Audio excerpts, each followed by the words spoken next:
Hello बच्चों, how are you? Hope that all of you are feeling well. So today let us read out our poem The Voice of the Rain written by Walt Whitman. Walt Whitman was an American poet who wrote so many poems, so many things. He also won so many prizes.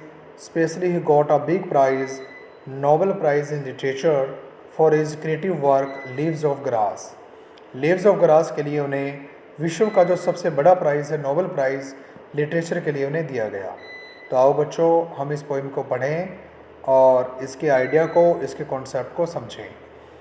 And who art दाउ, आप किसकी कला हैं।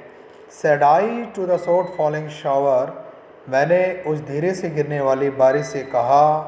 विच strange to tell, जिसने मुझे हैरान करते हुए जवाब दिया। गिव मी एन आंसर, मेरी बात का उत्तर दिया। एज हियर ट्रांसलेटेड, जिसका वर्णन यहाँ पर किया गया है। I am the poem of the अर्थ, मैं तो धरती की कविता हूँ। Sad the voice of the rain, उस बारिश की आवाज़ ने कहा। Eternal that will not and, जो कभी ख़त्म ना हो। आई राइज, राइज मैंने ऊपर उठना। इम्पैलेबल, इम्पैलेबल मीन्स होता है something that can not be touched, जिसको छुआ ना जा सके।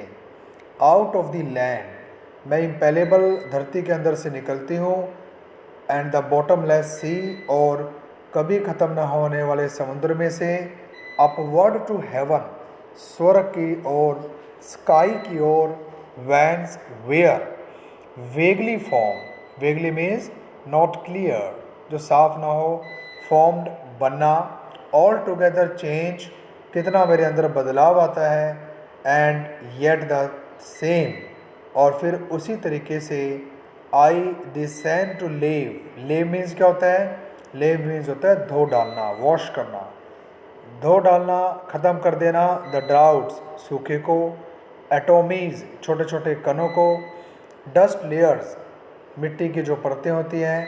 ऑफ द ग्लोब, इस विश्व में से, यानी I will throw away the dust layers of the earth and also destroy the droughts and atomies and all them in that without me were seeds only, और वो सभी चीज़ें मेरे बिना केवल एक बीज है। लेटेंट, लेटेंट मीन्स होता है hidden. Unborn, which is not born, जिसका जन्म नहीं हुआ है। And for ever by day and night, और दिन और रात। I give back life to my own origin, मैं अपने खुद के ओरिजिन को, अपनी उत्पत्ति को फिर से एक नया जीवन देती हूँ। And make pure and beautify it, और इसको शुद्ध और सुंदर बनाती हूँ। कौन कह रहा है ये। Voice of the rain. For song issuing from its birth place, वो गीत जो इसके जन्म के स्थान से पैदा हुआ था। आफ्टर फुलफिलमेंट वॉन्डरिंग, घूमने के बाद। रैग्ड और अनरैग्ड, चाहे उसे एक्सेप्ट किया गया हो, not accepted. Julie with love returns, पूरी तरह से प्रेम लगाव के साथ वापस आता है। It means whether a person accept its quality और not, I don't care about this, so I do my own duty, ये वॉइस ऑफ द रेन कह रही है। तो बहुत ही अच्छी पोइम है, और इस पोइम में वॉल्ट विटमैन ने पर्सोनिफिकेशन का यूज किया हुआ है।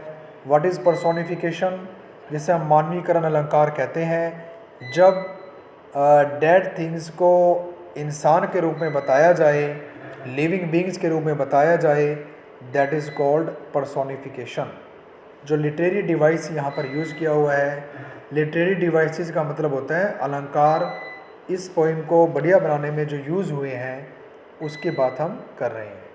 इमेजरी, इमेजनरी बहुत ही अच्छे ढंग से यहाँ पर इमेजरी को पोइट ने डिस्क्राइब किया हुआ है, बड़ी अच्छा पिक्चराइजेशन किया है। और इसके अलावा जो इसमें नेक्स्ट लिटरेरी डिवाइसेस है वो है एलिट्रेशन। एलिट्रेशन में आप देखिए फर्स्ट लाइन में सॉफ्ट फॉलिंग शावर, इस लाइन में एस शुरू में आया हुआ है, फिर लास्ट में एस आ गया, तो इट इज़ कॉल्ड एलिट्रेशन।